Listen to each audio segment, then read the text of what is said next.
이데일리 TV뉴스 전해드립니다. 주식 양도세 과세 대상인 대주주의 기준이 기존처럼 50억으로 유지될 것이란 기대감에 증권주와 은행주가 강세를 보였습니다. 대주주 기준이 현행처럼 유지되는 방향으로 정부가 세제 개편안을 다시 손볼 것이란 기대감에 증권, 은행주가 다시 반등을 보였습니다. 앞서 전날 민주당 한정혜 정책위 의장은 국회에서 기자들과 만나 주식거래 차익에 대해 양도소득세를 내야 하는 대주주 기준과 관련해 10일 열린 고위 당정협의회에서 대주주 기준을 건드리지 않았으면 좋겠다는 의견을 정부에 제시했다고 밝혔습니다. 한 의장은 이날 CBS 라디오 김현정의 뉴스쇼에 출연해 대주주 기준 범위를 조정하는 건 시행령이어서 정부 입장이 중요하다면서도 우리의 우려를 정부가 모르는 게 아니기 때문에 정부도 심각하게 고려할 것이라고 전했습니다. 증권가에선 최근 증권업종에 대한 과도한 우려가 있었던 것이 사실이라며 회사의 견조한 실적과 안정적인 사업 구조를 바탕으로 투자 심리가 회복되고 있는 것으로 보인다며 하반기 금리 인하 기대감과 함께 세제 개편안의 개정으로 주식시장이 활성화될 경우 증권사들의 실적이 더욱 개선될 것으로 전망했습니다. 이 소식에 부국증권이 7.41% 상승한 55,100원에 신영증권과 KB금융도 각각 4.15%와 1.43% 상승하며 장을 마쳤습니다. 이재명 대통령이 세계교회협의회 WCC의 총무와 만나 남북 관계 개선 지원을 당부했다는 소식에 남북 경협주가 강세를 보였습니다. 서울 용산 대통령실에서 이재명 대통령이 개신교 연합단체인 WCC 총무와 만나 남북 관계 개선에 할 수 있는 역할이 있으면 지원해 주길 기대한다고 당부했습니다. 이날 이 대통령은 제리 필레이 WCC 총무를 접견하고 온 세상의 평화와 안전 그리고 연대를 위해 애쓰는 WCC의 활동이 앞으로도 계속되길 바란다고 말했습니다. 그러면서 WCC가 대한민국 민주화 과정에서 큰 역할을 해준 것을 잘 알고 있고 매우 고맙게 생각한다며 김대중 대통령의 구명운동도 기억하고 있다고 밝혔습니다. 이어 한반도의 평화와 안정, 남북 간 대화에도 큰 역할을 해주고 남북 교회 간 대화를 열어준 것도 WCC인 것으로 아는데 감사하게 생각한다고 덧붙였습니다. 이번 소식에 코데스 컴바인과 좋은 사람들이 각각 23%와 15% 넘게 오르며 상승 마감했습니다. 현대글로비스가 2분기 호실적 발표에 미중 관세 유예 소식까지 전해지자 주가가 강세를 보였습니다. 현대글로비스가 매출과 영업이익 모두에서 2분기 기준 사상 최대 실적을 기록했고 미국이 중국 관세 휴전을 90일 연장하기로 결정하며 주가가 강세를 나타냈습니다. 로이터 통신 등에 따르면 트럼프 대통령은 지난 11일 중국과 지난 5월 합의한 90일 관세 휴전의 마지막 날인 이날 관세 휴전을 90일 더 연장하는 내용의 행정명령에 서명했다고 전했습니다. 전문가들은 이번 관세 휴전의 유예로 글로벌 해운 물류 수요에 대한 우려가 해소되자 투자자들의 심리를 자극해 현대글로비스의 주가를 견인했다고 풀이했습니다. 또한 90일 유예 이후 추가적으로 관세 리스크가 완화될 가능성도 있기 때문에 전망을 긍정적으로 바라봤습니다. 이번 소식에 현대글로비스의 주가는 3.98% 상승한 16만 9,800원에 장을 마쳤습니다. 삼성전자가 차세대 디스플레이 기술을 집약한 마이크로 RGB TV를 출시했습니다. 마이크로 RGB TV는 115형 대형 스크린에 마이크로 사이즈의 RGB LED를 초미세 단위로 배열한 RGB 컬러 백라이트를 적용한 것이 특징입니다. 여기에 AI 기술 기반 마이크로 RGB AI 엔진을 탑재했습니다. AI가 영상 콘텐츠의 화질을 실시간으로 분석하고 색감을 조정할 수 있습니다. 마이크로 RGB TV 115형의 출고가는 4,490만 원이며 한국을 시작으로 미국 등 기타 지역에서도 순차적으로 출시할 예정입니다.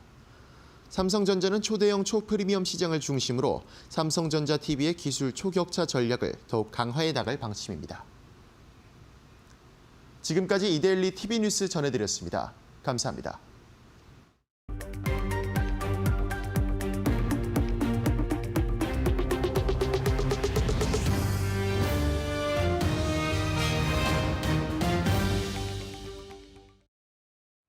네, 포트폴리오를 업시켜주는 데일리 마켓업. 안녕하세요, 김주영입니다. 오늘 화요일장 국내 증시는 전강 후약으로 마감을 했습니다. 경제 지표를 확인해야 한다라는 시장의 경계 심리도 있었지만 양도세에 대한 기대감들이 들어오면서 오늘 상승 출발한 국내 증시였는데요. 코스피의 경우에는 3거래일 만에 반등 흐름을 이어가기도 했지만 종가에서는 이 상승분 모두 반납하면서 마감을 했습니다. 오늘 일중 흐름 통해서 자세하게 살펴보시죠. 먼저 코스피부터 확인해 보겠습니다. 오늘 코스피 상승 출발하면서 3,220선 위에서 이렇게 출발을 했고요. 이내 10시까지 상승분을 확대해 나가는 모습이었습니다. 오늘 일중 고점이 3,240포인트 위에서 형성이 됐고요. 다만 10시에 정부 측에서 양도세 관련한 발언이 나오면서 시장 전반적으로 상승폭을 줄여가는 모습 연출이 됐습니다. 이렇게 우하향 추세를 그려갔고요. 오늘 결국에는 하락으로 전환하면서 오늘 3,200선을 하회한 3,189포인트 선에서 마감을 했습니다. 다음으로는 코스닥 살펴보겠습니다. 네, 코스닥도 전반적으로 비슷한 분위기가 이렇게 이어졌는데요. 오늘 상승 출발을 했고요. 또 10시 기점으로 1%대 상승폭을 보이면서 820선을 터치해냈습니다. 다만 마찬가지로 우하향 추세 계속 그려나가면서 오늘 일중 저점 806포인트였고요. 결국에는 저점 부근인 807포인트 선에서 마감했다는 점 살펴보시면 될 것 같습니다. 다음으로는 수급적인 부분들 확인해 보시죠. 네, 오늘 선물 시장에서는 외국인들 전반적으로 순매수하는 모습들이 확인이 됐었는데 현물은 일제의 매도 흐름을 이어갔습니다. 코스피의 경우에는 오늘 외국인과 기관 모두 팔아낸 모습이고요. 개인만이 담아낸 모습 확인되고 있는데요. 2시를 기점으로 수급적인 변동성도 연출이 됐습니다. 우선 외국인 같은 경우는 매수에서 매도로 포지션 변경을 했고요. 개인도 매도에서 매수로 이렇게 포지션을 변경해 나가면서 오늘 시장 전반적으로 외국인과 기관의 매도세가 하방 압력을 가했다라는 점 체크해 보시면 될 것 같은데요. 다음은 코스닥 수급 통해서 좀 더 살펴보도록 하겠습니다.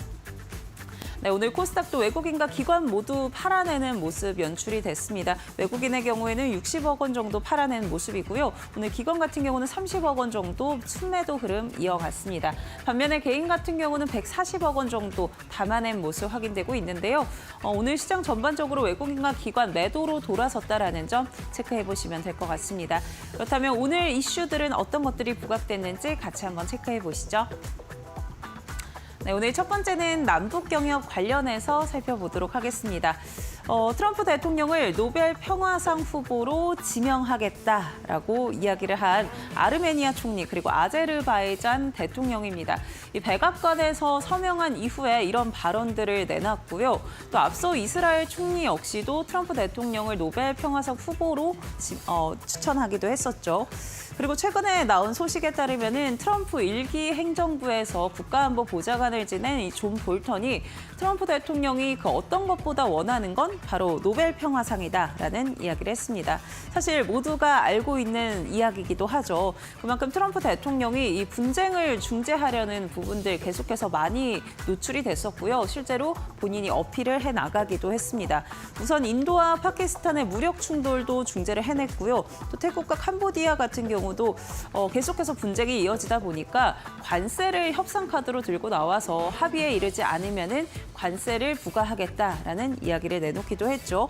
그리고 앞서 트럼프 대통령을 노벨 평화상 후보로 지명한 아르메니아 그리고 아제르바이잔도 중재를 해냈다라는 이야기를 트럼프 대통령이 심심치 않게 내놓기도 했습니다.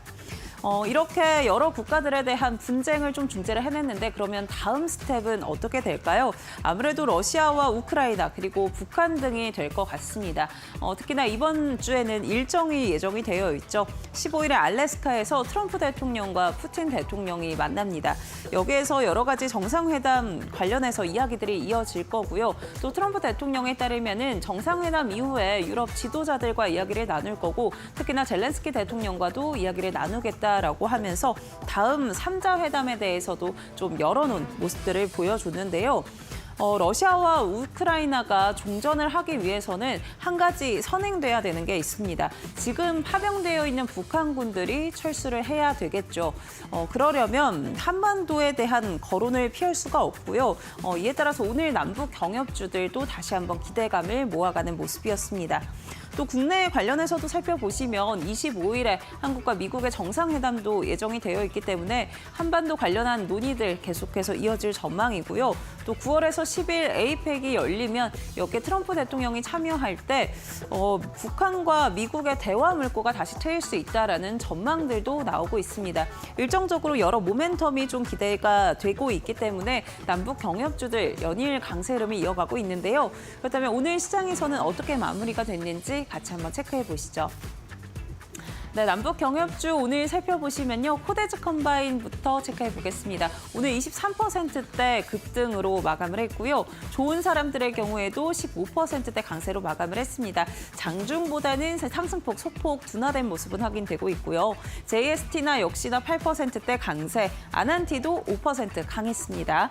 인디에프의 경우에는 오늘 강세 흐름 이어가다가 약세로 좀 전환한 점, 약보합권에서 머물렀다라는 점 체크해 보시면 좋을 것 같은데요. 아무래도 일정적인 부분이 있다 보니까 남북 경협주 앞으로 어떻게 대응해 나가야 될지 궁금해하시는 분들 많을 것 같습니다. 마켓업에서 같이 한번 짚어보시고요. 다음 이슈도 살펴보겠습니다. 다음 이슈는 증권주로 가져와 봤습니다. 아무래도 오늘 시장의 주인공이 아닐까라는 생각이 드는데요. 오늘 시장은 정말 냉탕과 온탕을 오갔던 것 같습니다. 바로 당과 정부의 설왕설래가 있었기 때문인데요. 우선 어제였죠. 더불어민주당 측에서 양도세 대주주 기준을 50억 원으로 좀 합의를 하고요. 이 부분을 정부에 의견 전달했다라는 소식이 나왔습니다. 정부도 시장의 우려 모르지 않다라는 이야기들 나오면서 이 시장의 기대감을 모아가는 모습이었는데요. 그런 부분들이 오늘 장 초반에 반영이 됐었죠. 증권주들의 흐름이 굉장히 강했고요. 또 시장에 전반적으로 상방 압력을 가하기도 했습니다. 그런데 오늘 10시 정도에 대통령실에서 이런 이야기가 나왔죠. 아직 정부안 바뀐 것이 없다라고 이야기를 하면서 당정의 조율을 좀 더 지켜보겠다라는 언급을 했습니다. 기재부가 10억 원으로 계속해서 이 방침을 유지하고 있다라는 이야기가 나왔고요. 이에 따라 전반적으로 시장에는 하방 압력을 가하는 모습들이 연출이 됐습니다.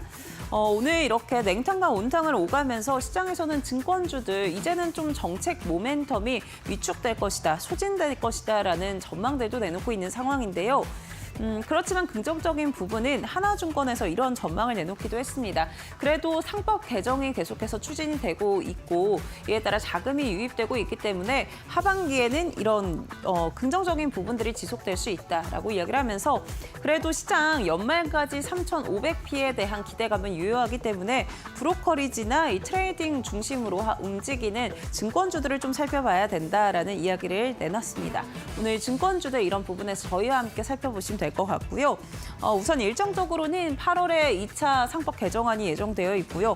9월 정기국회 내에서 또 3차에 대한 논의들이 이어질 예정이라고 하니까요. 일정적인 부분들도 잘 체크해 보셔야 될 것 같습니다.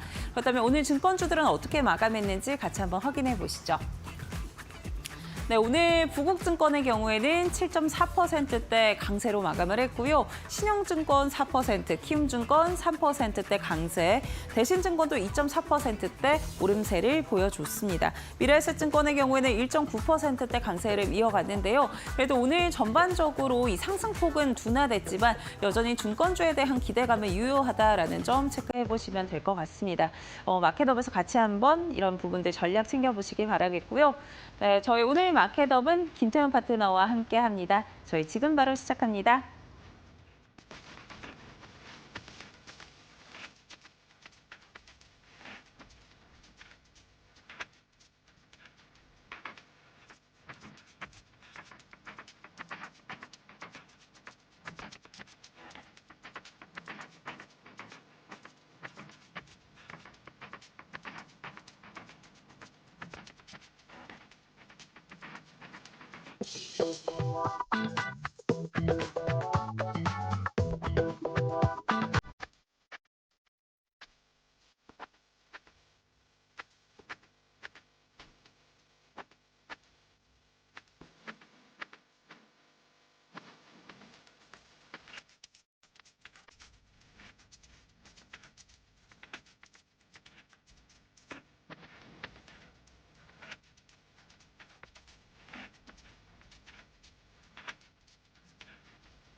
네, 화요일 마켓업 본격적으로 시작해 보도록 하겠습니다. 오늘 이 시간은 김태훈 파트너와 함께합니다. 파트너님 안녕하세요.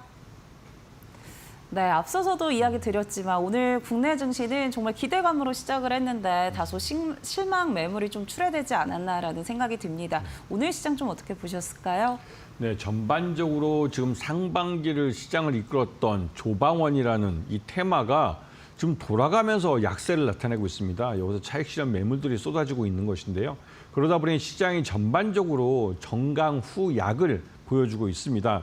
하지만 이렇게 하는 이유가 다 있는 것이죠. 왜냐하면 일단 오른 것은 차익 실현을 해야만 수익이 확정이 됩니다. 그렇게 하고 현금화된 그 돈으로 다시 저가 매수에 나설 수 있는 것이고 하반기 시장을 주도할 2차전지 쪽이나 이런 쪽을 새롭게 편입할 수가 있는 겁니다. 그렇기 때문에 지금은 펀드 매니저들도 교체 매매를 하고 있는 시기이고 여러분 투자자들도 지금 내가 갖고 있는 포트폴리오에 하반기 시장을 주도할 부분을 담가야 될 그런 시기입니다. 하지만 지금 상반기를 이끌었던 조방원 그 종목들도 실적이 꾸준히 역시나 좋은 종목들입니다. 이런데 이런 종목들이 주가가 단기간 조정을 받아서 급락을 한다면 V자 반등이 충분히 나올 수 있는 시기이기도 합니다. 그렇기 때문에 이들 종목들에 대해서 저가 매수 기회를 잡아오시는 것도 좋은 타이밍입니다.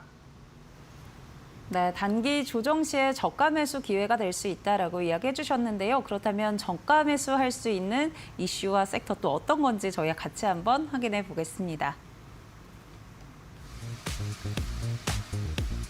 네, 트럼프 노벨 행보, 남북 경협, 훈풍 불가.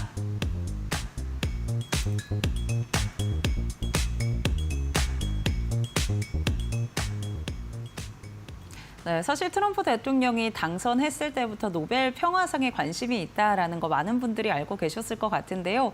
이에 대해서 좀 구체적인 이야기들도 많이 나오고 있는 것 같고요. 또 그러면 결국에는 북한을 좀 지켜봐야 되지 않나라는 생각 듭니다. 오늘 남북 경협주 좀 어떻게 정리를 해볼까요? 네. 지난 3년 동안 우리 남북한 관계는 완전히 파탄난 상태였습니다. 남북 간에 이렇게 대화가 없이 긴 시간을 보낸 적도 없었는데요. 근데 정권이 바뀌면서 이제 남북 관계를 새롭게 정립을 하려고 합니다. 근데 문제는 이 북한이 몸값이 너무 올랐다는 사실이죠.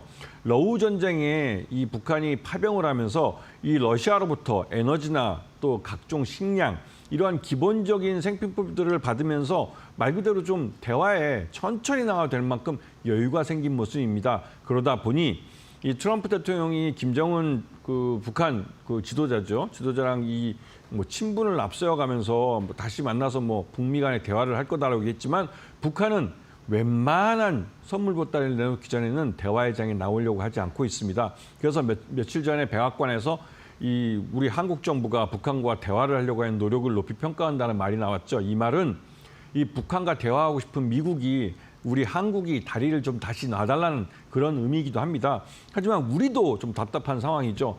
이 북한하고 3년 동안 이 대화를 안 하다 보니 휴민트도 많이 끊기고 그러다 보니 어떤 식으로 다시 대화를 이끌어갈지 참 난감한 상태입니다. 그래서 오늘 종교 지도자를 만나서 민간 쪽에서는 계속 교류가 있었으니 좀 다리 좀 놔달라 이런 말씀도 하신 것 같은데요. 그래서 이번 8월 15일 날 광복절 날 아마 대통령의 기념사가 나올 겁니다. 이럴 때 이제 북한에 대해서 뭐 어떤 메시지가 나올 가능성이 크고요. 그러한 기대감 때문에도 시장에서 이런 그 남북 경협주에 대해서 미리 선추매가 유입되고 있는 모습입니다. 결과는 무엇이든 간에 남북 간의 대화가 이루어질 것이고 한반도 평화는 이 코스피 5,000피의 기본 전제가 되는 것입니다. 그렇기 때문에 남북 경협도 개성공단이나 금강산항을 여전히 희망하는 우리 한국 기업들이 있습니다. 그래서 반드시 다시 재기될 것이고 그렇기 때문에 이런 종목들을 주의 깊게 관심을 두고 보셔야 될 타이밍입니다. 네, 남북 경협주 긍정적으로 좀 지켜봐야 될 것 같다라고 앞서서도 계속 전략들을 챙겨주셨는데요. 그렇다면 오늘은 어떤 종목 가져와 주셨는지 같이 확인해 보시죠.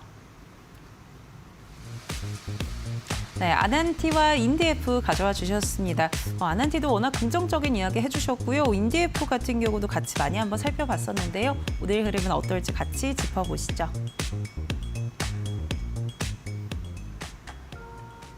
네, 아난티와 인디에프 두 종목 가져와 주셨는데요. 아난티, 인디에프 둘 다 워낙 긍정적인 이야기들 많이 내놔 주셨잖아요. 앞으로도 좀 긍정적인 움직임들 기대해봐도 될까요? 네, 이 두 종목 다 실적은 그렇게 신통치 않은 그런 종목들입니다. 대부분 다 소비를 배경으로 하고 있는 그 회사들이고, 그런데 이 회사들이 금강산 관광과 개성공단이라는 것이 재개가 되면 곧바로 실적이 엄청나게 좋아질 수 있습니다. 예전에도 아난티 같은 경우는 금강산 그 관광이 재개되면서 그때 당시에 금강산 호텔과 리조트, 그다음에 골프장까지 개장을 했고 한 달 정도 운영을 했던 경험이 있습니다. 그리고 인디에프 같은 경우는 뭐 개성공단에서 가장 큰 의류 공장이죠. 공장을 가동시켰고 가장 많은 북한 사람들을 고용을 하기도 했습니다. 그래서 내심 북한에서도 이런 인디에프 같이 고용을 많이 하는 그런 남한 기업이 올라와 주기를 희망을 하죠. 그래서 그때 당시를 돌이켜보면 인디에프 같은 경우는 실적이 굉장히 좋았습니다. 왜냐하면 지리적으로 개성공단은 제품을 만들자마자 곧바로 이 남북 출입국 사무소를 통해서 물건을 빼올 수가 있고, 그런 그 빼온 물건을 인천항을 통해서 곧바로 수출할 수 있기 때문에 이 물류 면에서 굉장히 유리합니다. 지금 우리 한국 기업들이 베트남이나 인도네시아나 필리핀에 많이 진출해 있는데 그쪽에서 우리 한국이 갖고 와서 해외로 나갈 경우에는 물류 비용이 또 따로 많이 들어가죠. 그렇기 때문에 북한은 저임금 노동력에 또 이런 물류적인 이점, 이런 것 때문에도 우리 중소기업들에게는 굉장히 큰 강점이 있는 산업단지입니다. 그렇기 때문에 지금도 이 개성공단에 입주했던 기업들이 여전히 그 재입주를 희망하고 정부에 요구를 하고 있죠. 그렇기 때문에 이 개성공단도 그렇고 금강산 관광도 그렇고 다시 재개될 가능성이 큽니다. 그에 따라서 금강산 관광으로 대표되는 아난티, 그다음에 개성공단으로 대표되는 인디에프, 이런 종목들을 좀 보시는 게 좋으실 것 같고, 지금 현재 개성공단에 입주해 있는 업체들 중에 여러 가지 잡음이 있는 업체들이 있습니다. 그런 업체들은 지금 당장은 주가가 잘 올라가는 것처럼 보이지만 긴 안목으로 보시면 실제로 개성공단이 가동됐을 때 수혜를 볼 수 있는 종목이 어떤 종목이신지, 이런 종목들을 생각해 보시면서 투자를 하시는 게 훨씬 더 유리할 수 있습니다. 네, 남북 경협주 기대감으로 움직이는 종목이지만 실제로 수혜를 받아갈 수 있죠. 그렇기 때문에 그런 종목들 잘 선택을 하셔야 될 것 같은데요. 그렇다면 오늘 애프터픽 뭘로 꼽아주실지 궁금합니다. 네, 이번에는 인디에프를 좀 말씀을 드리고 싶습니다. 지금 현재 개성공단 입주한 기업들 중에 주가는 가장 싼, 좀 저가주로 보이지만 실제로 사업의 실체를 갖고 있고 실제로 이 개성공단에 그 재입주를 할 가능성이 가장 높은 회사죠. 왜냐하면 지금도 인디에프는 자신들이 한국에서 이제 판매하거나 해외로 수출하는 이 의류들을 대부분 다 아웃소싱을 통해서 조달을 합니다. 그 말뜻은 자체 공장을 갖고 있지 않다는 것이죠. 인디에프는 개성공단이 재가동되면 개성공단 공장을 다시 재가동시킬 겁니다. 그때 당시에 이 개성공단에 있는 인디에프 공장이 가동이 될 때 그 수익률이 장난 아니었습니다. 그렇기 때문에 지금도 마찬가지로 그 북한의 노동력 그 저임금은 여전히 유효합니다. 그리고 물류적인 이점도 여전히 유효하죠. 그렇기 때문에 인디에프는 사업의 실체를 갖고 있는 기업이고 그 기업이 다시 개성공단에 입주했을 때는 그 수익이 그 예전보다 훨씬 더 커질 가능성이 높습니다. 왜냐하면 지금 개성공단을 뭐 생각할 때 예전에 한 50만 평 갖고 시작하지만 지금은 한 100만 평으로 더 넓히려고 하고 있습니다. 거기서 가장 큰 공장 넓이를 갖고 있었기 때문에 인디에프는 추가적인 증설을 할 가능성이 높은 그런 기업이죠. 그렇기 때문에 긴 안목으로 인디에프를 장기적으로 투자해 보시면 꽤 큰 수익을 가져가실 수 있을 겁니다. 네, 저희 김태훈 파트너와 계속해서 남북 경협 관련해서 종목들 많이 다뤄봤었는데요. 역시나 우리 김태훈 파트너와 함께 했었다면 수익 많이들 내셨을 것 같고요. 오늘의 경우에는 애프터픽 인디에프로 꼽아주셨습니다. 네, 그럼 저희 다음 이슈도 한번 확인해 보도록 하겠습니다. 당과 정부의 설왕설래, 증권주 정책 모멘텀 소진 전망.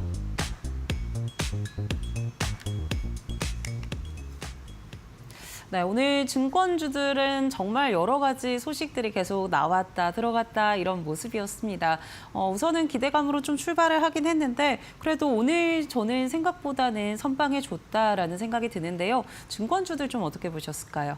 네, 예전에도 이 경기가 좀 나쁠 때, 하지만 시장의 유동성이 많을 때, 이럴 때는 증권주들이 갔습니다. 증권주들은 대표적인 대중주라고 해가지고 연말에 가서 배당도 많이 주고 하기 때문에 그리고 또 유통량이 워낙 많아서 개인 투자가들이 쉽게 사고 팔 수 있는 종목입니다. 그래서 연말에 배당을 노리고도 매수가 많이 들어오기도 하고 특히나 최근같이 이 기업 밸류업 그 프로그램을 좀 가동시키면서 기업들이 배당을 많이 주도록 유도를 하고 있는 이런 장세에서 이 증권주들 같은 경우는 대표적인 고배당주들이 되고 있죠. 그리고 올해 뭐 상반기 실적만 보셔도 증권사들 실적이 꽤 괜찮습니다. 그리고 앞으로 뭐 이재명 대통령이 뭐 대선 공약으로 말씀하셨듯이 뭐 코스피 5,000포인트 실제로 그 지수를 맞출 수 있을지는 모르겠지만 그렇게 시장이 그쪽 방향으로 간다면 증권주들은 그 사이에서 꽤 큰 수익을 가져갈 가능성이 큽니다. 그렇게 되면 지금 주가를 생각하는 게 아니라 앞으로 이들 증권주가 얼마를 벌 것인지를 생각하면서 이 종목들을 보셔야 되는 것이죠. 그리고 이런 종목들 중에 말 그대로 대형주들은 예전에 증권사처럼 단순하게 그 증권사 위탁매매 수수료만 받는 그런 증권사들이 아닙니다. IB나 다양한 금융 상품 또 다양한 서비스를 통해서 수익을 창출하고 있기 때문에 지금의 증권사들은 훨씬 더 많은 수익 기회를 가져가는 것이죠. 그렇기 때문에 예전의 그 고점, 그 전고점을 벗기고 추가적인 그 신고가 그 지대로 갈 가능성이 그것 때문에 높습니다. 그렇기 때문에 증권주들을 내 포트폴리오에 편입하지 않으면 하반기 수익률을 따라가기 어려울 겁니다. 네, 증권주 하반기 포트폴리오로 좀 담아봐야 된다라고 전략 챙겨주셨는데요. 그렇다면 종목별로 또 옥석 가리기 필요하겠죠? 같이 한번 열어보시죠. 네, 대신증권과 미래에셋증권 두 종목 가져와 주셨는데요. 각각 포인트 같이 짚어보도록 하겠습니다. 네, 오늘 종목으로는 대신증권과 미래에셋증권 가져와 주셨는데요. 포인트 어떻게 잡아볼까요? 네. 옛날에 증권업 1등이었던 대신증권과 지금의 증권업 1위인 이 미래에셋증권을 비교하는 건데요. 실제로 이 두 종목 다 좋은 회사들입니다. 그리고 시장 내에서 인지도도 높고 시장이 가게 되면 두 종목 다 모두 돈을 법니다. 그런데 대신증권은 기본적으로 경영권 승계가 이미 이루어졌고 그다음에 이 미래에셋 같은 경우는 경영권 승계가 이루어지고 있는 과정입니다. 그러다 보니 이 대신증권 쪽에 좀 더 무게가 실리는 것이고요. 특히나 이 두 회사 다 좋다는 건 이 기본 전제로 하고 그렇다면 문제점이 뭐가 있느냐. 대신증권하고 미래에셋증권 모두 다 부동산 쪽에 문제가 좀 있습니다. 하지만 대신증권은 국내 부동산이고 이 미래에셋 같은 경우는 해외 부동산 투자에서 꽤 많은 돈을 날려먹었을 수도 있겠다라는 막연한 불안감이 있는 것이죠. 그런 불확실성이 주가의 발목을 잡고 있습니다. 하지만 이제 대신증권 같은 경우는 그런 면에서 국내 부동산이다 보니 어느 정도 컨트롤할 수가 있고 거기에 대해서 부동산 PF나 이런 것을 리스크 해지를 해놓은 상태입니다. 그런 면에서는 한결 좀 가벼운 몸이죠. 그렇기 때문에 이 대신증권이 오히려 좀 더 낫지 않을까 생각이 들고요. 미래에셋 같은 경우는 다시 한번 강조드리지만 해외 부동산 투자에 대해서 아직까지 그 부실에 대해서 사이즈가 그 구체적으로 나오진 않았습니다. 이런 문제 때문에 미래에셋 자체도 굉장히 좋은 회사고 해외에서 돈도 벌고 있는 그런 증권사지만 좀 한계가 있다는 것이 이 두 회사를 비교해 볼 때 그래도 눈이 대신증권 쪽에 조금 더 가는 이유겠죠. 이제 하반기에는 증권주를 내 포트폴리오에 담가야 할 그런 타이밍입니다. 네, 눈이 조금 더 간다라고 대신증권 이야기해 주셨는데요. 그럼 오늘 애프터픽은 대신증권으로 꼽아주실까요? 그렇죠. 역시나 대신증권이 여러 면에서 옛날에는 위탁매매 수수료, 즉 지점들이 잘 돼 있어서 시장이 호황으로 가면 위탁매매 수수료가 엄청나게 많이 들어왔습니다. 옛날에 뭐 HTS도 먼저 도입을 했던 그런 회사이기 때문에 강점이 있었지만 최근 들어서는 IB 쪽이나 이런 쪽에서도 수익을 잘 내고 있습니다. 그런 면에서 이번에 증자를 통해서 한 4조 원의 자본금 사이즈로 키우면 이제 기업어음을 발행할 수 있는 그런 종합투자사가 됩니다. 그렇게 되면 대신증권은 지금보다는 기업 가치를 더 좋게 평가받을 수가 있고 특히나 대신증권은 일단 배당을 많이 주는 회사입니다. 최대주 지분이 적기 때문에 이런 배당을 많이 주면서 예전부터 이 주가를 좀 관리를 하는 그런 회사였죠. 그런 타이밍에서 대신증권을 좀 보시면 연말에 꽤 괜찮은 수익을 가져가실 수 있을 겁니다. 네, 증권주들 정책적인 모멘텀이 좀 위축이 되면 고배당주 중심으로 봐야 된다라는 이야기도 나오고 있는 상황입니다. 그만큼 대신증권 살펴보시면 좋을 것 같습니다. 네, 저희 계속해서 김태훈 파트너와 함께하고 있는데요. 네, 저희 남북경협도 그렇고 증권주도 많이 저희 살펴봤었는데 김태훈 파트너와 함께 하셨다면 수익 계속해서 하반기에도 내고 계셨지 않았을까라는 생각 들고요. 나는 시장 혼자 대응하기 어렵다 하시는 분들 김태훈 파트너와 함께 공부해 보시면 좋을 것 같습니다. 무료 공부방 입장 통해서 가능한데요. 지금 좌측 하단에 보이는 QR코드 스마트폰 기본 카메라 켜셔서 가까이 대시면은요. 노란색으로 된 링크가 하나 뜹니다. 이 링크 꾹 눌러주시면 무료 공부방 바로 입장 가능하시고요. 나는 이 방법이 조금 어렵다 하시는 분들 유료 문자 100원에 샵 3772번으로 김태훈 보내주시면 저희가 함께하는 방법 안내해드리도록 하겠습니다. 네, 저희 애프터마켓에서 드리는 정보는 투자 판단을 위한 조언일 뿐 투자에 따른 책임은 투자자 본인에게 있다는 점 참고해 주시기 바라겠고요. 저희는 이어서 김태훈 파트너의 비법 강의로 바로 돌아오겠습니다.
트럼프 대통령이 중국과의 관세 휴전을 90일 연장하는 행정명령에 서명했다고 CNBC가 11일 보도했다. 이번 합의에는 양국의 보복 관세 인상 축소와 희토류 자석, 일부 기술 수출 제한 완화가 포함됐다. 연장은 지난 7월 스웨덴에서 열린 미중 고위급 협상에서 조율됐다. 이로써 펜타닐 밀매 관세, 중국의 러시아, 이란산 원유 수입, 중국 시장 개방 등 미해결 현안을 논의할 시간이 확보됐다. 10월 말 한국에서 열리는 에이펙 정상회의를 계기로 트럼프 대통령의 방중 가능성도 제기됐다. 양국은 관세와 수출 규제를 유지하면서도 무역 안정 방안을 모색 중이다.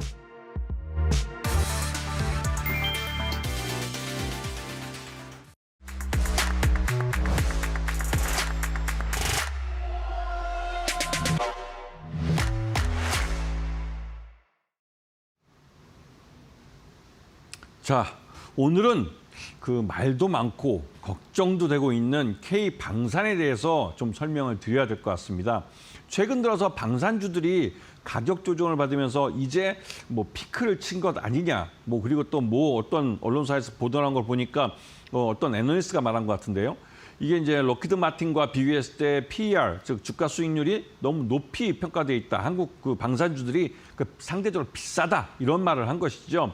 그런 말들이 이제 언론을 타면서 우르르 막 뭐 차익 시장 매물들이 쏟아 나왔는데 가만히 보시면 그 개별 종목마다 매매된 걸 보시게 되면 기관과 외국인들의 매물이 주가를 끌어내린 주 요인이 되고 있다는 것을 쉽게 알 수 있습니다. 그것은 지금 상반기에 수익이 난 펀드에서 차익 실현을 하고 그렇게 마련한 현금을 갖고 하반기에 시장을 리드할 2차 전지주로 옮겨 타고 있으면서 또 한편으로 그 똑같은 펀드 매니저가 다른 펀드도 또 운영을 합니다. 특히 하반기에 새로 생긴 펀드들, 특히나 ETF 상품 같은 경우는 상반기에 돈을 잘 벌고 수익이 많이 난 그런 섹터의 새로운 상품들을 만듭니다. 그게 이제 하반기에 K방산 그런 ETF 상품들이 만들어지는 것이죠. 그런데 여기는 현금만 있기 때문에 이 방산 종목들을 매수를 해야 됩니다. 그런데 지금 얼마 전까지 그 비쌌던 가격, 뭐 한화 에어로스페이스는 장중 100만 원이 넘어가기도 했고요. 그다음에 뭐 LIG 넥스원 같은 경우는 한 60만 원대가 넘어가기도 했죠. 그런 가격에 편입을 하면 수익을 내기는 좀 쉽지는 않죠. 시간도 많이 걸리게 되고. 하지만 이게 만들어지면서 최소한 6개월 내에는 괜찮은 실적을 내고 있다는 것을 투자자들한테 보여줘야 됩니다. 그러면 저가에 매수할 기회를 만드는 게 필요하죠. 그렇기 때문에 지금 기관 투자와 외국인 투자자들이 쏟아내면서 이 방산주, K방산주들의 주가가 흘러내린 것은 이거는 실적의 피크를 쳤다기보다는 오히려 이러한 수급, 매매에 의해서 이런 주가가 인위적으로 끌어내려졌다고 보시는 게 맞습니다. 왜냐하면 이들 방산주들은 실적이 전혀 변하지 않았어요. 이 1분기 때도 실적이 좋았고 2분기 때는 더 개선이 됐고요. 3분기, 4분기뿐만 아니라 앞으로 2년치 내지는 3년치 일감을 수주하고 있는 기업들입니다. 수주하고 있다는 건 그게 수주가 취소되기 전까지는 곧 공장에서 만들어서 무기를 인도할 거라는 것이죠. 그러면 돈을 버는 겁니다. 자, 우리 피디님이 이제 그 그림도 멋있게 그렸는데 이게 K2 흑표 전차입니다. 이게 명품 전차라고 그러죠. 이게 미국의 그 M1 에브라임인가요? 그 탱크보다도 가벼우면서도 또 이 무기로서는 21세기에 만들어진 가장 최첨단 무기들을 갖고 있는 것이죠. 그리고 안에서 이 탱크를 운전하는 그 병사들이 단 3명이서 이 모든 작업을 할 수가 있습니다. 그리고 우리가 스펙 제시하기로는 뭐 평지에서 뭐 3km 거리에서 우리 80%의 명중률이라는데 요번에 그 평지가 있는 그 아랍 지역에 가서 이제 훈련을 했을 때 5km 전방에 있는 목표물을 100% 맞췄다고 합니다. 그래놓고 그 상대방 국가에서 왜 이렇게 스펙을 그렇게 낮게 제시했냐 할 때 우리나라는 3km를 넘어가는 훈련장이 없기 때문에 실제로 쏴본 건 처음이다라고 말을 했다고 합니다. 그만큼 이 제품을, 이 탱크를 잘 만든 겁니다. 그만큼 21세기에 만들어진 한국의 방산 무기들은 명품 무기들이 많죠. 그래서 우리나라 K방산은 말 그대로 21세기에 만들어진 가장 최첨단 무기입니다. 지금 미국의 무기들도 대부분 다 뭐 F-15 전투기도 그렇고 대부분 20세기 유산들입니다. 물론 F-22나 F-35 같은 최첨단 무기들도 있지만 그 대부분의 지금 현재 미군의 주력 무기도 그렇고 대부분의 무기들은 20세기 때 만들어진 것이죠. 거기에 비해서 우리 한국은 독자적인 탱크든 잠수함이든 군함이든 뭐 이런 뭐 유도무기든 이런 것들이 21세기에 만들어진 것들이 많죠. 이런 것들을 잘 보시면서 시장을 보시면 우리 K방산이 앞으로 더 갈 수 있다는 걸 압니다. 그리고 최근 들어서 러우 전쟁에 대한 휴전 얘기들이 나옵니다. 8월 15일 날 뭐 미국과 러시아 대통령이 뭐 정상회담을 갖고 여기서 휴전에 대해서 논의를 하고 이 결과를 갖고 트럼프가 유럽과 또 우크라이나 대통령을 설득을 할 거라고 그러는데요.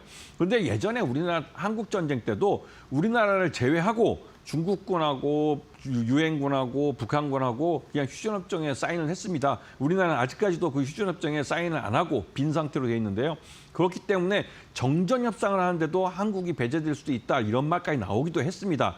그렇듯이 러우 전쟁도 우크라이나를 제외하고 러시아와 미국이 합의를 하면 어느 하루아침에 뭐 전쟁이 끝날 수도 있는 것이죠. 그런 부분을 잘 보시면서 시장을 보시고 그렇게 돼도 유럽은 재무장을 하는 데 있어서 지금 21세기 무기를 사고 싶어하는 동유럽 같은 나라들은 우리나라 무기를 살 수밖에 없습니다. 왜냐하면 서유럽 무기는 너무 비쌉니다. 독일의 그 예전부터 유명했던 무슨 레오파드 전차나 이런 것들이 우리나라 K2 흑표 전차보다 가격은 2배나 되면서 이번에 러우 전쟁에서 별로 이제 안 좋았죠. 왜냐하면 그 레오파드 전차도 20세기 때 만들어진 전차입니다. 21세기에 만들어진 전차는 흑표 전차밖에 없죠. 그런 면에서 우리나라 무기들이 가장 최첨단 무기라고 할 수가 있습니다. 그런 면을 잘 보시고 지금 K9 자주포 같은 경우는 전 세계 시장에서 약 60%를 K9 자주포가 갖고 있습니다. 시장 점유율 가져가고 있죠.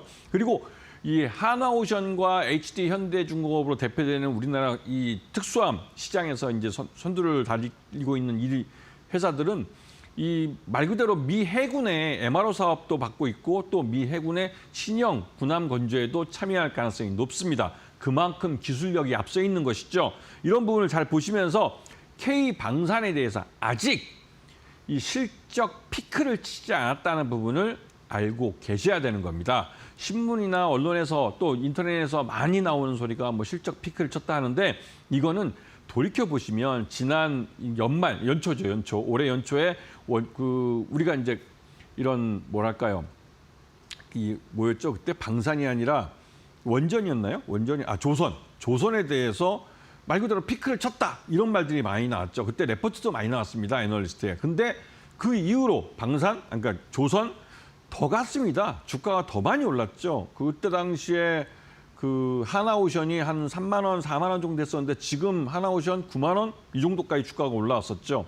그런 걸 보시면 여전히 피크를 안 쳤기 때문에 우리 K방산도 마찬가지입니다. 너무 언론에서 설레발쳤다는 생각이 듭니다. 이런 부분을 잘 보시면서 이 방산주 중에 지금 현재 LIG 넥스원이나 현대로템, 그다음에 한국항공우주 이런 종목은 한화 에어로스페이스와 또 다르게 나름대로 자신의 무기 시장에서 그 확실한 그 명품 무기를 갖고 있는 회사들입니다. 이런 회사들을 잘 보시면서 시장을 접근하시면 충분히 좋은 기회를 잡으실 수 있을 겁니다. 전하는 말씀 듣고 개별 종목으로 들어가 보겠습니다.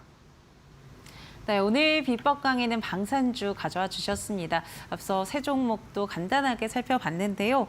계속해서 방산에 대해서는 좀 최근에 단기적으로 크게 조정이 나오기도 했는데 여전히 긍정적이다라고 유효하다라는 전망 제시해 주셨고요. 관련해서 계속 체크해 보시면 좋을 것 같은데요.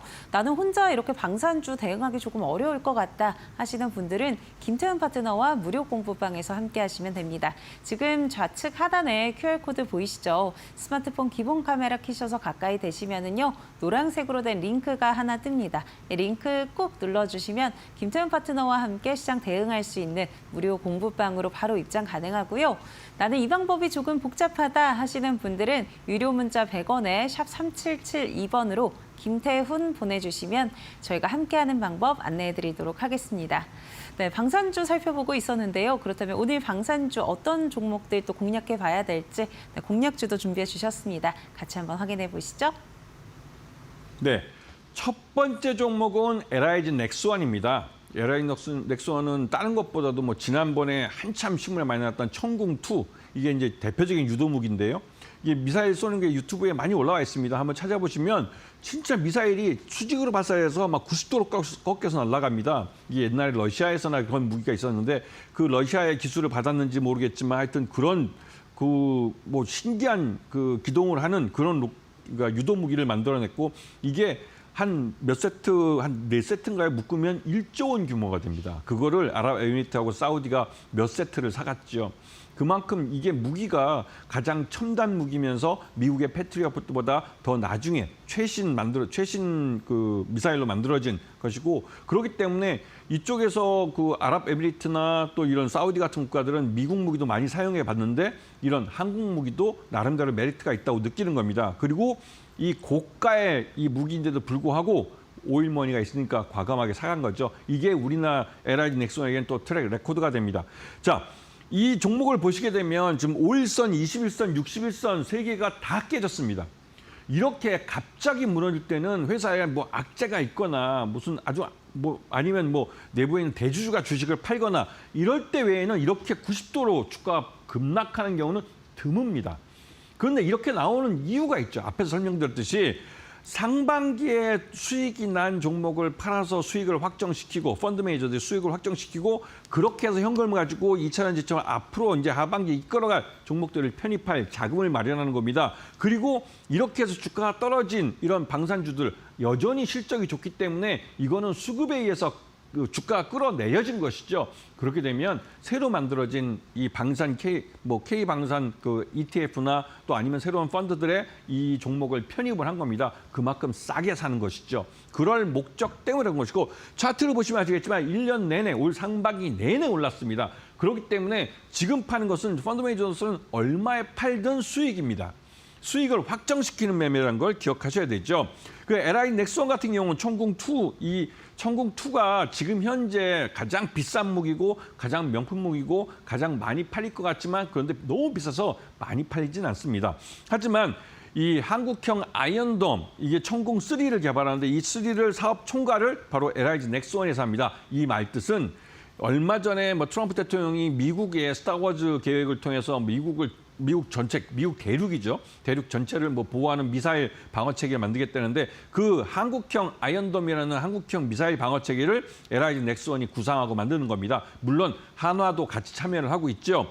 그렇기 때문에 LIG 넥스원은 방사청 물량의 수주를 많이 받습니다. 기존에도 이 LIG는 그런 방사청 물량을 많이 받아왔습니다. 매수가는 50만 원, 목표가는 80만 원, 손절가는 48만 원을 제시해 드리겠습니다. 자, 두 번째 종목은 현대 롯데입니다. K2 후표전차 앞에 설명드렸죠. 이 종목도 마찬가지로 주가가 끌어들이기 때문에 저가 매수의 기회를 잡으실 수 있습니다.